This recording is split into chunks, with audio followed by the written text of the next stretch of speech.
Dios bendiga, Dios les guarde la hermana Lucy con el estudio bíblico número 23, bajo el tema Dios alienta a su pueblo. Saludamos a todos los hermanos, amigos que nos sintonizan en esta hora. Es un placer para nosotros estar con ustedes. Esperamos que pronto podamos estar dando la escuela bíblica desde la iglesia, esa es nuestra esperanza. Así que, ¿verdad? En este día pues vamos a seguir con los profetas menores y hoy vamos a estar hablando en el libro de Ageo, el capítulo 2 del versículo 1 al 9. Vamos a hacer una oración para comenzar esta escuela bíblica. Padre, en esta hora, Señor, yo vengo ante tu presencia en el nombre de Jesús. Gracias, Señor, por este nuevo privilegio que tú nos das de poder enseñar tu palabra en esta hora, Señor. Yo no te pido que me quites, sino que me uses como canal de bendición, Señor, para aquellos que están escuchando puedan recibir tu palabra. Tú conoces cada necesidad, Señor, la necesidad que hay en cada corazón, en cada vida en esta hora. Glorifícate, Señor, para la gloria de tu nombre, Señor, que seas tú tocando, ministrando a cada uno de ellos, Padre amado, de acuerdo a su necesidad, de acuerdo, Padre amado, a lo que ellos esperan escuchar de ti, Padre amado, a través de tu palabra, Padre. Yo te pido que bendigas a cada uno individualmente, Señor Jehová, de acuerdo a sus necesidades, Padre. En el nombre de Jesús, amén y amén. Y el tema, como le dije, es el Dios alienta a su pueblo. El pensamiento central dice como sigue: quien procura servir a Dios será alentado por él. Los objetivos dicen: número 1, conocer que el descuido de la vida espiritual trae crisis en las cosas materiales. Número 2, valorar que la obra de Dios tiene prioridad sobre los asuntos personales. Y número 3, ser estimulados a envolverse en los asuntos del Señor. Y vamos a estar dando lectura a la palabra en el nombre del Padre, del Hijo y del Espíritu Santo. Amén. Dice Ageo 2, versículo 1 dice: en el mes séptimo, a los 21 días del mes, vino palabra de Jehová por medio de profetas Ageo, diciendo: habla ahora a Zorobabel, hijo de Salatiel, gobernador de Judá, y a Josué, hijo de Josadac, sumo sacerdote, y al resto del pueblo, diciendo: ¿quién ha quedado entre vosotros que haya visto esta casa en su gloria primera y como la habéis visto ahora? ¿No es ella como nada delante de vuestros ojos? Pues ahora, Zorobabel, esfuérzate, dice Jehová.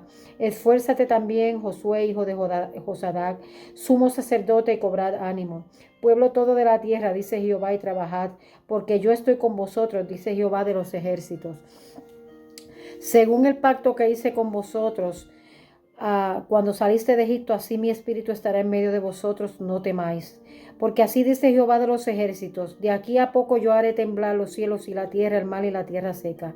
Y haré temblar a todas las naciones, y vendrá el deseado de todas las naciones, y llenaré de gloria esta casa, ha dicho Jehová de los ejércitos.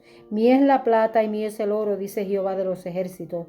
La gloria postrera de esta casa será mayor que la primera, ha dicho Jehová de los ejércitos. Y daré paz en este lugar, dice Jehová de los ejércitos. El tema dice: Dios alienta a su pueblo. Sabemos, ¿verdad?, que Dios siempre está dispuesto a darle aliento a su pueblo cuando su pueblo viene a Él, se humilla ante su presencia y obedece sus mandamientos. Y el pensamiento central dice, ¿verdad?, que quien procura servir a Dios será alentado por Él. O sea, cuando servimos a Dios, cuando nos agradamos en servirle a Él, Él se va a agradar también, ¿verdad?, de darnos aliento en los momentos difíciles de nuestra vida. Entonces vamos a leer un poco de quién fue Ageo.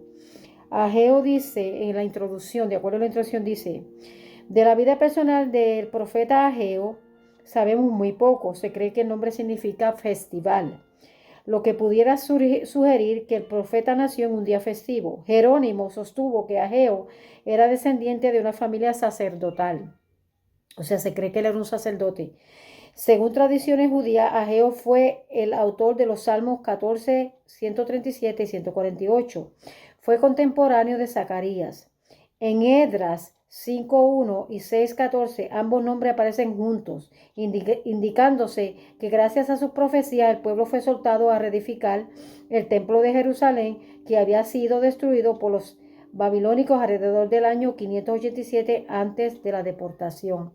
Es decir, Ageo es uno de los profetas post-exílicos, o sea, que estuvieron durante el exilio que volvieron, regresaron a Jerusalén para reconstruir aquella ciudad. Y dice, sigue diciendo la introducción, la opinión de los eruditos bíblicos difiere respecto a dónde nació Ageo y qué edad tenía cuando profetizó en el año 520.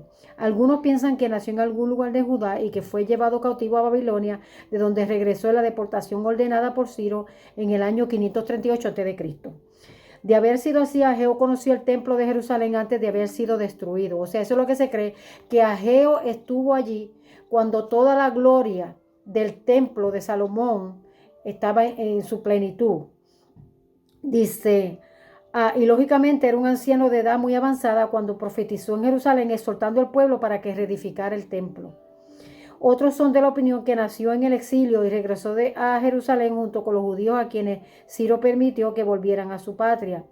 Esta parece ser la explicación más probable. La actividad histórica de Ageo es corroborada por las referencias a su ministerio que se encuentran en Esdras 5.1 y 6.14. Junto con las profecías de Zacarías, el libro es de gran valor como fuente de información respecto al periodo comprendido entre el regreso a Palestina y el trabajo de Esdras y Nehemías. Aprovechando el decreto de Ciro en el año 538 a.C., que permitía a los exiliados judíos regresar a Palestina, muchos de ellos iniciaron la ardua jornada de regresar a su país bajo el liderazgo de Zorobabel y Josué, sumo sacerdote. En el año 537 a.C., el primero después del regreso, el altar de los sacrificios había sido reconstruido y el sitio se había abierto para el culto público. Eso lo encontramos en Esdras 3 del 1 al 7. Pero el templo seguía sin reconstruirse. El siguiente paso fue echar los cimientos, que lo encontramos en Esdras 3 del 8 al 13 del segundo templo. Una vez que estos fueron puestos, transcurrieron 16 años sin que se continuase la obra. O sea, ese es el trasfondo histórico. Tenemos que entender entender, ¿verdad? Y conocer la historia de este pueblo. Este pueblo sabemos que fue llevado cautivo por Nabucodonosor, rey de Babilonia, por su desobediencia a Dios. Y entonces estuvieron allí cautivos por 70 años y luego entonces dice que Dios levanta esta gente o levanta en el corazón de Ciro, rey de Persia, para que emitiera un decreto que le permitiera a los exiliados de Judá regresar. Y ellos fueron, ¿verdad?, para reconstruir a Jerusalén y el templo. Ahora, si vamos a hablar un poquito acerca de este trasfondo histórico, ya que es importante para que nosotros podamos entender qué era lo que estaba sucediendo aquí. Y voy a leer un poquito aquí lo que dice. Dice, el ambiente histórico del libro es importante para la comprensión de su mensaje. En el año 538 a.C., Ciro, rey de Persia, emitió un decreto que les permitía a los judíos exiliados regresar a su país a reconstruir Jerusalén y el templo en cumplimiento de las profecías de Isaías y Jeremías. O sea, los profetas Isaías y Jeremías habían profetizado acerca de esto. Y de la intercesión de Daniel, la primera compañía de judíos en regresar a Jerusalén puso el cimiento para un nuevo templo en el 536 a.C. en medio de mucho alboroto y esperanza. Sin embargo, poco después los samaritanos y otros vecinos opusieron resistencia física al proyecto de construcción y desanimaron a los obreros, de modo que la obra del templo se suspendió en el año 534 a.C. Sobrevino el letargo espiritual y el pueblo se dedicó a la reconstrucción de sus casas. Por eso es que vemos que en esta lección Dios hace un llamado al pueblo. Dice, en el 520, Ageo, acompañado del profeta Zacarías, que era más joven, comenzó a exhortar a Zorobabel y al pueblo a continuar la construcción de la casa de Dios. 4 años después se completó y se dedicó el templo. Ese es el trasfondo histórico con relación a todo lo que estaba sucediendo. Si vamos un poquito a los libros de Esdras, vamos hacia atrás, ¿verdad? Los libros de Esdras, desde el capítulo 1 de Esdras, vemos el decreto de Ciro y vemos, ¿verdad?, todas estos gente que regresaron, en 3 grupos regresaron a Jerusalén. Y el primer grupo fue con Zorobabel, dice según Esdras, Y entonces ellos comenzaron a reconstruir el altar y el culto a Dios. Y así también colocaron los cimientos del templo, pero como dice aquí, no los terminaron. Y así, si usted ve en el libro de Esdras, se puede ver claramente qué es lo que sucede, cuál fue el trasfondo histórico de esta situación. Entonces, aquí Ageo, ¿verdad? Pues entonces es llamado por Dios para que le hable a este pueblo y le diga que es tiempo de que regresen a reconstruir, a terminar de reconstruir el templo. Ya ellos habían hecho el altar, ya habían empezado los cultos, pero como leímos en la introducción, por causa de ciertas personas, de ciertos enemigos que se levantaron para detener la obra, ellos lograron detener la obra del Señor y esta casa se quedó inconclusa, no pudieron terminarla. Entonces ahí es cuando vamos a entrar, ¿verdad?, a los versículos del día de hoy, que Ageo le habla a ellos, les exhorta a que vuelvan. Ahora, en el capítulo 1 de Ageo podemos ver la exhortación a reedificar el templo. Y si usted va a ese capítulo número 1 de Ageo, va a poder leer, no podemos leerlo todo ya que es mucha información, pero sin embargo, si vemos aquí en el versículo 7 del capítulo 1, dice: así ha dicho Jehová de los ejércitos, meditad sobre vuestros caminos, subid al monte y traed madera y reedificad la casa de Jehová y pondré en ella mi voluntad y seré glorificado, así ha dicho Jehová. Y me llama la atención el 9, porque dice: buscad mucho y halláis poco, y encerráis en casa, y yo lo disiparé en un soplo. Porque, dice Jehová de los ejércitos, por cuanto mi casa está desierta, y cada uno de vosotros corre a su propia casa. Por eso se detuvo de los cielos sobre vosotros, la lluvia, y la tierra detuvo su fruto. Y llamé a la sequía sobre esta tierra y sobre los montes, sobre el trigo, sobre el vino, sobre el aceite, sobre todo lo que la tierra produce, sobre los hombres, sobre las bestias y sobre todo trabajo de manos. El Señor le está diciendo: por cuanto ustedes se olvidaron de la casa de Dios, se volvieron a sus casas y se olvidaron de la casa del Señor, entonces yo, por esa causa, dice que yo he detenido la lluvia, he detenido todas las bendiciones de los cielos por causa de que ustedes se han vuelto a su casa y se han olvidado de la casa de Jehová. Ellos se habían preocupado por sus propios intereses. Dice aquí que al haberse ocupado tanto en sus propios intereses, los judíos que regresaron estaban descuidando la construcción de la casa de Dios. Sus propias casas estaban adornadas con hermosos paneles de cedro, mientras que el templo permanecía en ruina. Ellos se estaban preocupando por lo suyo propio, se estaban olvidando de la obra del Señor, y por tanto Dios detuvo las bendiciones que Él tenía para ellos. Una enseñanza grande para nosotros, una enseñanza que debemos aprender de este pueblo. A veces descuidamos las cosas de Dios por concentrarnos en nuestras cosas propias, en nuestros asuntos propios. Y Dios lo que quiere es que nos ocupemos primeramente de sus cosas. Por eso es que Mateo 6:33 dice: mas buscad primeramente el reino de Dios y su justicia, y todas las demás cosas vendrán por añadidura. Dice: y oyó Zorobabel, hijo de Salatiel, y Josué, hijo de Josadac, sumo sacerdote, y todo el resto del pueblo, la voz de Jehová su Dios.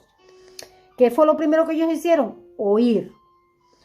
Después dice: y las palabras del profeta Ageo, como le había enviado Jehová su Dios. Y temió el pueblo.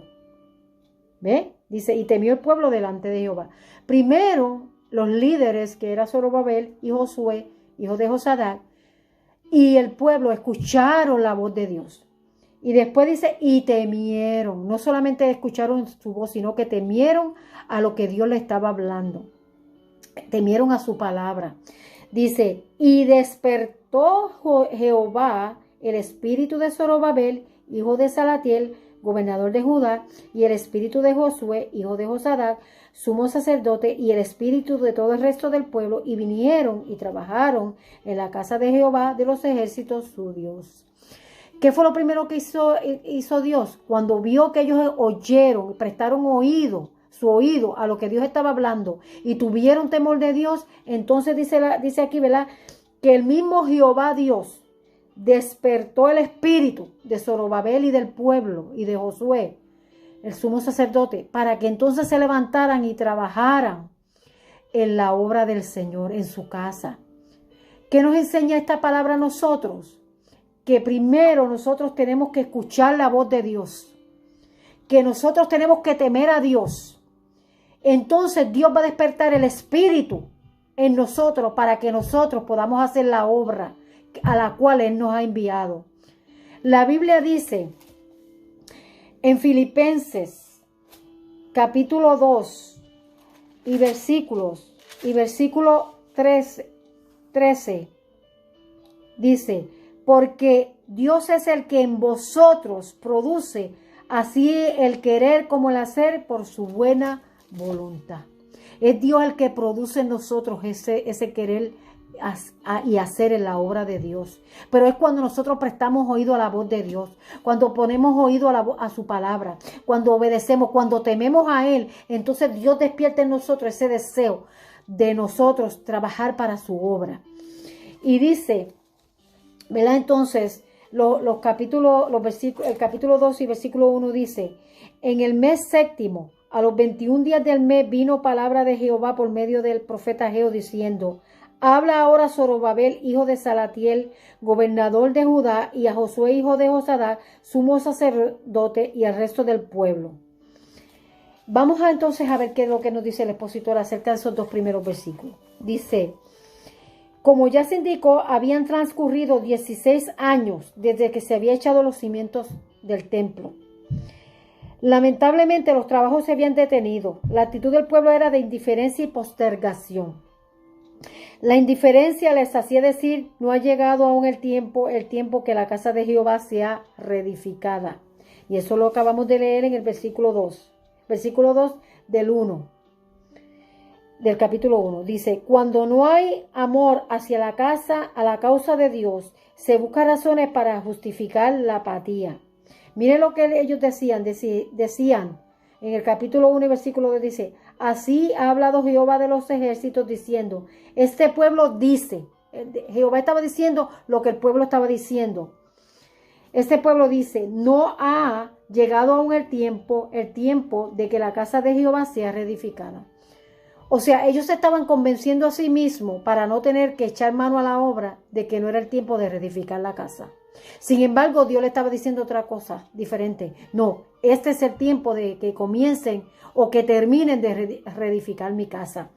Pero ellos, justificándose a ellos mismos, decían que no era el tiempo. Y dice aquí, la misma teología es distorsionada para no sentir remordimiento de conciencia. Si a los líderes religiosos de la nación se lo hubiese preguntado ¿por qué no se promueve la reconstrucción del templo? Su respuesta hubiera sido porque estamos esperando el momento apropiado para hacerlo. Esa era la posición en que estaba este pueblo. Olvidaban que el templo, en ese entonces era el centro de la vida religiosa de la nación. Aleluya. O sea, el templo es nuestro centro de vida. Y si nosotros no nos preocupamos por reedificar nuestra vida espiritual, porque nosotros somos templo del Espíritu Santo, si este templo que es el templo de Dios, no se preocupa uno por reedificarlo, entonces vamos a caer si lo podríamos decir, en esta maldición que cayó el pueblo de Israel, que acabamos de ver, o el pueblo de Judá, que acabamos de leer. Se detuvo del cielo la lluvia, se detuvieron las bendiciones de parte de Dios. Nosotros tenemos que reedificar nuestro templo espiritual en nosotros. Tenemos que asegurarnos de que nuestro templo espiritual esté edificado, esté reedificado.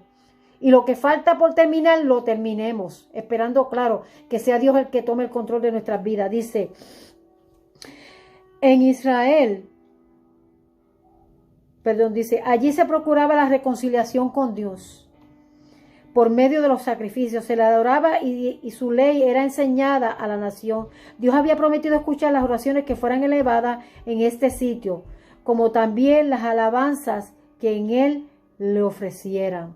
Mire, Dios había prometido que en este templo Dios iba a contestar las peticiones. Dios se iba a glorificar. Dice, en Israel había una relación muy estrecha entre la actitud hacia la casa de Dios y la piedad. No podía haber verdadera piedad si había desinterés por la casa de Dios. Esta era símbolo de lo sagrado y de la presencia divina. Tan sagrado era aquel sitio que solamente podían acercarse a él el limpio de manos y puro de corazón, el que no había elevado su alma a cosas vanas ni jurado con engaño. Eso lo encontramos en el Salmo 24, 3, 4. La apatía de la nación hacia la casa de Dios nos ofrece lecciones aplicables a la vida cristiana, siendo una de ellas la siguiente. Una vez que uno ha salido de una situación crítica, tiene la tendencia a olvidarse del favor recibido de Dios. Indudablemente que el pueblo judío deseaba regresar del cautiverio babilónico para adorar a Dios debidamente en su templo, pero cuando obtuvieron su libertad, en lo que menos pensaron fue precisamente en el templo. En otras palabras, después que ellos recibieron, como dice aquí, su libertad, buscaron a Dios por su conveniencia. ¿Cuánta gente no hay hoy día que buscan a Dios por su conveniencia? Pero una vez Dios le da esa libertad, se olvidaron de Dios. Se olvidaron de los beneficios que Dios le dio. Vamos a leer, dice aquí, el versículo 3 dice, ¿quién ha quedado entre vosotros que haya visto esta casa en su gloria primera? ¿Y cómo la veis ahora? ¿No es ella como nada delante de vuestros ojos? Ageo le está haciendo una pregunta a aquella gente, especialmente a los ancianos que habían visto la gloria primera de aquella casa. Salomón había edificado la casa a Jehová, ya que Dios no quiso que David le hiciera casa, sino que le dijo que Salomón su hijo le iba a edificar casa. Y dice la palabra en Segunda de Crónicas, capítulo 6, que cuando Salomón terminó de hacer aquel templo, un templo precioso, dice que hizo una dedicación. En el capítulo 6 podemos ver la dedicación que Salomón hizo a aquella casa. Y Salomón hizo una oración. En ese capítulo se registra la oración que hizo Salomón cuando dedicó el templo. Y Dios se comprometió con Salomón de cumplir a todo lo que Salomón le había pedido si el pueblo le era fiel a Dios. Y dice la palabra en el capítulo 7 que una vez Salomón terminó de hacer aquella oración y dedicar aquel templo, dice la palabra en el capítulo 7, versículo 1, dice que cuando Salomón acabó de orar, descendió fuego de los cielos y consumió el holocausto de las víctimas, y la gloria de Jehová llenó la casa. Y dice, y no podían entrar los sacerdotes a la casa de Jehová, porque la gloria de Jehová había llenado la casa de Jehová. Cuando Salomón edificó aquel templo, era una gloria inmensa la que había en aquel lugar. Entonces Ageo le dice a ellos, le pregunta, ¿quién ha quedado de vosotros que vio aquella gloria del templo de Salomón? ¿Quién ha quedado entre nosotros? Y dice aquí, ¿verdad?, el expositor, Ageo hace un llamado a los ancianos que habían conocido el templo antes de haber sido destruido, para que lo compararan con las ruinas que ahora había. El contraste gráfico entre los que había sido y lo que ahora era sería un medio para provocar interés en su reedificación. Ellos habían visto la gloria de aquel templo y ahora el templo estaba en ruinas. Dice, quienes no lo conocieron no podían sentir afecto hacia él, porque nadie puede amar lo que nunca ha visto. Entre mejor se conocen las cosas y las personas, mejor se aman. Quien no conoce a Dios es imposible que le ame. Aquel que nunca lee la Biblia es imposible que tenga cariño hacia ella. El que nunca asiste a la iglesia jamás se interesará en ella. Los que nunca se han identificado con la obra del Señor tampoco sentirán afecto hacia ella. La participación de los ancianos que habían conocido el templo en todo su esplendor era fundamental para animar al pueblo a no conformarse con las ruinas que ellos veían. Aquellos ancianos tenían que influenciar en el pueblo, que le hablaran, que le testificaran de la gloria que ellos vieron en aquel templo, para que ellos se motivaran a trabajar en la obra. Siempre se necesita en la iglesia aquellos que han conocido la obra de Dios en su genuino apogeo para provocar cambios en las nuevas generaciones. Quienes han presenciado verdaderas manifestaciones de Dios, genuinos avivamientos, derramamiento glorioso del Espíritu Santo y operaciones extraordinarias de los dones espirituales son indispensables en la iglesia cuando ésta ha perdido su fuerza espiritual. Así que son esenciales estas personas que antes estuvieron en el Pentecostés de ayer. Esta gente que se criaron en los tiempos antiguos, que vieron la gloria de Dios manifestarse en las iglesias. Son importantes en nuestras iglesias, porque ellos son los que van a animar a las nuevas generaciones a que busquen de Dios con toda su alma y con todo su corazón. Vamos a leer el versículo 4 al 6 y dice: Pues ahora, Zorobabel, esfuérzate, dice Jehová, esfuérzate también, Josué, hijo de Josadac, sumo sacerdote, y cobra ánimo, pueblo todo de la tierra, dice Jehová, y trabajad porque yo estoy con vosotros, dice Jehová de los ejércitos. Según el pacto que hice con vosotros cuando saliste de Egipto, así mi espíritu estará en medio de vosotros, no temáis. Porque así dice Jehová de los ejércitos, de aquí a poco yo haré temblar los cielos y la tierra, el mar y la tierra seca.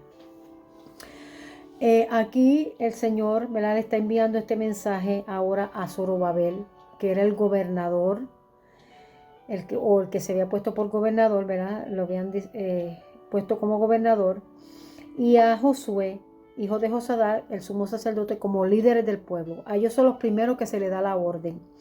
Y se le dice que se animen, esfuérzate, dice, esfuérzate, cobra ánimo. En otras palabras, ellos eran los primeros que tenían que animarse a echar mano de la obra. Y dice aquí, ¿verdad?, que después también le habló al pueblo y le dijo que cobraran ánimo y que, ¿verdad?, y que hicieran la obra a la cual habían sido llamados. Dice el expositor, dice: el mensaje para que se esfuercen está dirigido en primer lugar a Zorobabel, gobernador de Judá. Zorobabel era el heredero legal del trono y por lo tanto el líder político de la nación. Josué, el sumo sacerdote, era el líder espiritual. A ellos, en primer lugar, era la exhortación, ya que de acuerdo a los líderes es el pueblo. O sea, si ellos eran los líderes, de acuerdo a cómo ellos se condujeran, así mismo se va a conducir el pueblo. Este pueblo tenía esta costumbre de que de acuerdo a los líderes era que ellos se conducían. Si los líderes eran malos, así mismo ellos se conducían. Pero si los líderes eran buenos, también así ellos se conducían. Eso lo podemos ver en la historia de los reyes de Israel. Cuando se levantaba un rey bueno, ellos hacían de acuerdo a como el rey hacía. Pero si se levantaba un rey malo, así también ellos hacían. Dice: obsérvese que la exhortación al gobernador no es a que administre debidamente los asuntos seculares de Jerusalén, sino que le dé prioridad a la obra de Dios. O sea, Zorobabel como gobernador se supone que se dedicara a ser un líder político en la nación.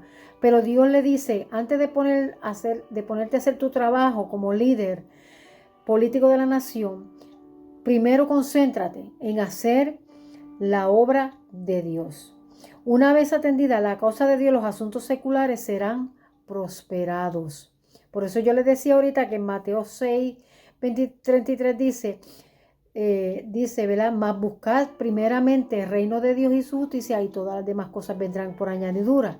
Porque cuando nos preocupamos por hacer la obra de Dios, después el Señor se va a hacer cargo del resto de las cosas seculares se encarga Dios, de nuestros problemas, nuestras situaciones económicas, cualquier que sea nuestra petición delante de Dios, el Señor la va a responder siempre y cuando esté en su voluntad y siempre y cuando, ¿verdad?, primero escojamos hacer la voluntad de Dios.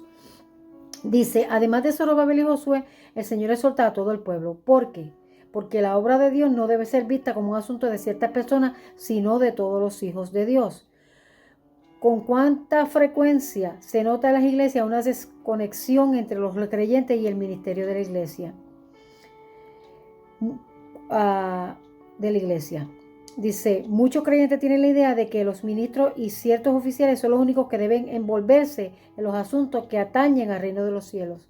O sea, en otras palabras, muchas veces en la iglesia se deja el trabajo para los líderes, para el pastor. Pero esto es una obra de todos. La obra del Señor es una obra de todos, en conjunto. La palabra dice, ¿verdad?, en Corintios, que somos un cuerpo. Y cada miembro del cuerpo tiene su función. El pastor no puede hacer la obra sola. Los líderes no pueden hacer la obra sola. Todo el cuerpo en conjunto se tiene que dedicar a hacer la obra del Señor. El mensaje de Dios al gobernador de Jerusalén, el sumo sacerdote y a todo el pueblo fue triple: esforzarse, cobrar ánimo y trabajar. Eso era lo que ellos tienen que hacer: esforzarse, cobrar ánimo y trabajar. El cobrar ánimo sin la acción es pérdida de tiempo. Nosotros podemos animarnos, pero si no echamos mano a la obra, de nada sirve. Cobrar ánimo es la antesala de la movilización. O sea, cuando uno cobra ánimo, uno se anima a hacer una obra. Pero, ¿cuál es la motivación para esta movilización? Respuesta: porque yo estoy con vosotros. O sea, Dios le dijo, esfuércese, cobren ánimo, y yo les prometo que yo voy a estar con vosotros. Dice, aquí encontramos una de las enseñanzas más sobresalientes de este estudio: la importancia de contar con la presencia de Dios y aprobación de Dios. Y fíjese que los versículos dice que Dios le dijo que como Él dice, según el pacto que hice con vosotros cuando saliste de Egipto, así mi espíritu estará en medio de vosotros, no temáis. Dios le está diciendo a ellos, de la misma manera que yo saqué el pueblo de Egipto, lo protegí en el desierto, lo cuidé de sus enemigos, estuve con ellos, los traje a esta tierra prometida, así mismo yo voy a estar con ustedes. No se desanimen, cobren ánimos, esfuércense, vayan y pongan mano a la obra, que yo les prometo que yo voy a estar con ustedes, que nada ni nadie se va a poder levantar en contra de ustedes. Y dice en el versículo 5 y 6, dice, en el versículo 5 encontramos 3 razones por las cuales el pueblo debía esforzarse, cobrar ánimo y trabajar en la reconstrucción del templo. En primer lugar, porque el Señor honraría el pacto hecho con ellos cuando los sacó de la esclavitud egipcia. Cuando el pueblo de Israel llegó al monte Sinaí, el Señor les dijo por medio de Moisés: si diereis oído a mi voz y guardareis mi pacto, vosotros seréis mi especial tesoro sobre todos los pueblos, y vosotros me seréis un reino de sacerdotes y gente santa. Eso lo vemos en Éxodo 19, 5 y 6. Este pacto fue restaurado en Deuteronomio, libro que contiene la repetición de la ley. La fidelidad de Dios al pacto concertado con el pueblo de Israel equivale a la fidelidad de sus promesas. O sea, cuando Dios le dice a ellos que Él va a estar con ellos, que como Él estuvo con el pueblo de Israel cuando salió de Egipto, dice aquí que es una fidelidad. Él está mostrando fidelidad a sus promesas. Dios no es hombre para que mienta. Dios no es hombre para que se arrepienta. Y si Él dice que va a estar con nosotros, Él va a estar con nosotros. Nosotros lo que tenemos que es servir al Señor, obedecer su voz, esforzarnos, animarnos, echarle mano a la obra. Y dice aquí que Él va a guardar sus promesas. Dice, hablar del pacto de Dios no es otra cosa más que hablar de sus promesas por causa de su bondad y soberanía. Por ejemplo, cuando el Señor hizo el pacto con Abraham, Él mismo consentía en una serie de promesas que Dios se encargaría de que se cumplieran. Dios se va a encargar de cumplir con las promesas que nos ha prometido.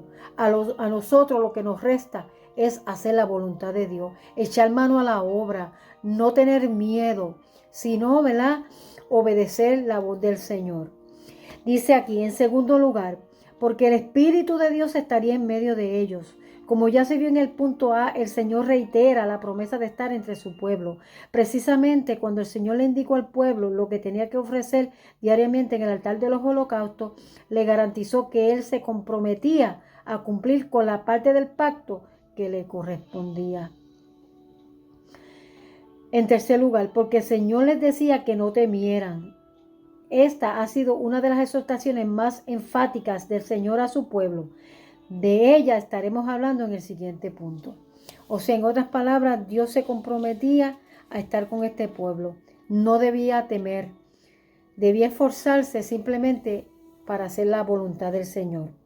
Y vamos a leer el versículo 7 y dice: y haré temblar a todas las naciones, y vendrá el deseado de todas las naciones, y llenaré de gloria esta casa, ha dicho Jehová de los ejércitos. Y el versículo 8 y 9 dice: mía es la plata, mía es el oro, dice Jehová de los ejércitos. La gloria postrera de esta casa será mayor que la primera, ha dicho Jehová de los ejércitos, y daré paz en este lugar, dice Jehová de los ejércitos. Entonces vamos a hablar un poquito del versículo 7. Dice, ¿verdad? Que y haré temblar a todas las naciones, y vendrá el deseado de todas las naciones, y llenaré de gloria esta casa, ha dicho Jehová de los ejércitos. Si analizamos esta palabra al pie de la letra, como lo dice la Biblia, mi opinión personal, es que se refiere al Señor Jesús cuando Él venga en el reino milenial. ¿Por qué?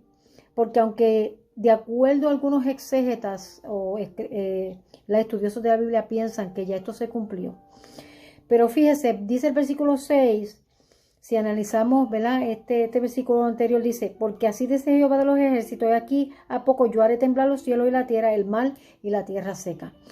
¿Qué es lo que va a pasar antes de que venga el Señor sobre las nubes? Dice, ¿verdad? En Mateo 24, el Señor va a derramar su juicio sobre la tierra primeramente. Y dice, ¿verdad?, que va a haber un gran terremoto cual nunca antes se había visto.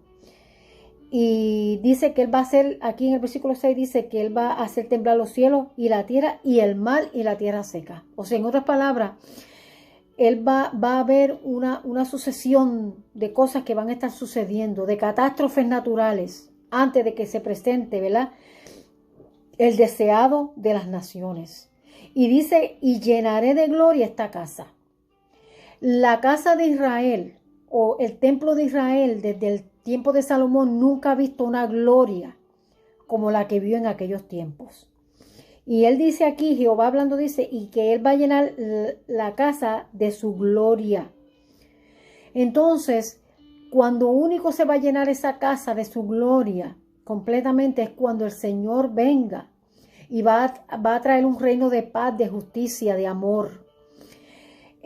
Yo voy a leer lo que dice el expositor. Y dice aquí: la idea es que llegaría el momento en que Dios bendeciría a su pueblo con lo mejor que existe en el mundo. Cuando el Señor Jesucristo reine sobre esta tierra, dice la Biblia que va a ser restaurado como al principio. ¿Ok? Y dice que todos los reyes van a traer sus tesoros delante de Él. Dice: lo que resalta es la promesa de una extraordinaria visitación divina que llenaría de bendiciones a sus hijos. Dice: quienes traducen y vendrá el deseado de todas las naciones afirman que es una promesa de la venida del Mesías. ¿Ok?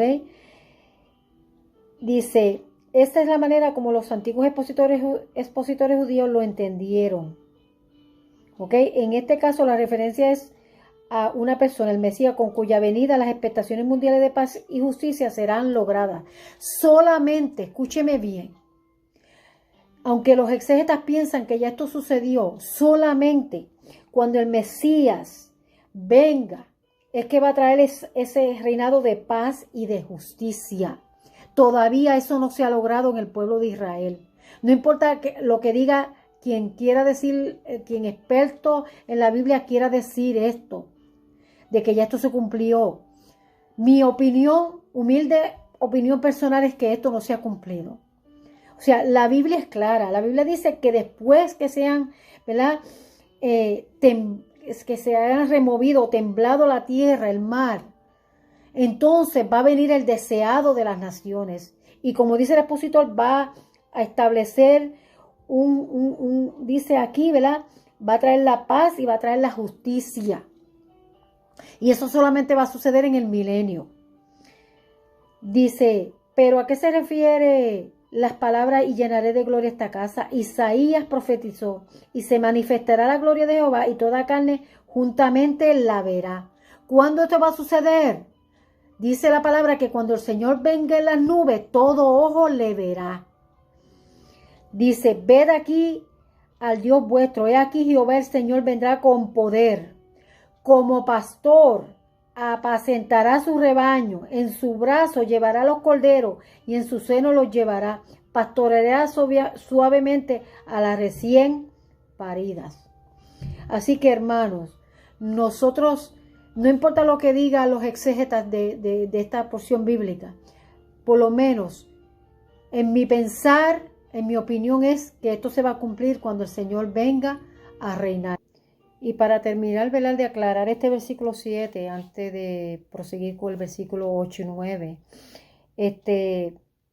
queremos aclarar, hermanos, que en parte, ¿verdad?, esto se cumplió cuando el Mesías vino, como lo han querido dejar ver algunos exégetas, porque, ¿verdad?, Cristo inició el periodo de la gracia, pero todavía queda una parte, ¿verdad?, que no se ha cumplido, y es, ¿verdad?, cuando el Señor venga, como le expliqué ahorita, en ese reinado de paz y de justicia, y cuando el Señor trate con el pueblo de Israel.